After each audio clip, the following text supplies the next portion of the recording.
လဲကြတိုင်းပြန်ထတတ်ဖို့တင်ယူပါ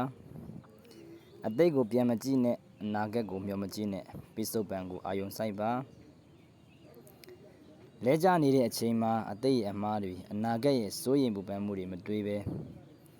လက်ရှိအချိန်ကိုအကောင်းဆုံးဖြတ်သန်းဖို့အာယုံစိုက်ပါလဲကြတိုင်းပြန်ထဖို့တင်ယူပါ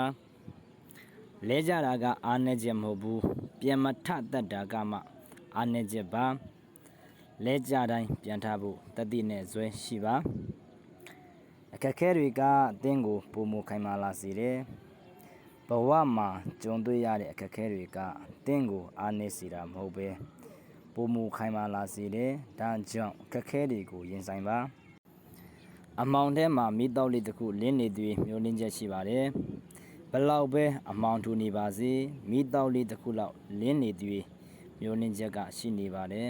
ဒါကြောင့်စိတ်တက်မကြပါနဲ့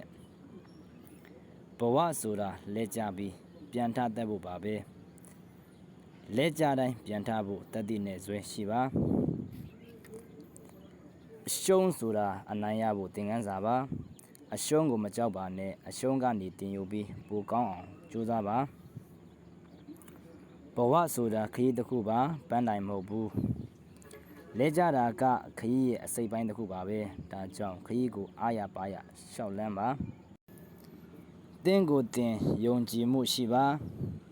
ဘလောက်ပဲအခက်ခဲတွေကြုံတွေ့နေရပါစေတင်းကိုတင်ယုံကြည်မှုရှိရင်ဘယ်အရာကိုမဆိုရင်ဆိုင်နိုင်ပါတယ်အခက်ခဲတွေကတင်းကိုပုံမကြမ်းခိုင်စေတယ်ဒါကြောင့်အခက်ခဲတွေကိုရင်ဆိုင်ပြီးပုံမအားကောင်းအောင်လုပ်ပါမျောလင်းချက်ဆိုတာဘဝရဲ့အရင်မြစ်ပါမျောလင်းချက်ရှိနေသည်ဘဝကိုရင်ဆိုင်နိုင်ပါတယ်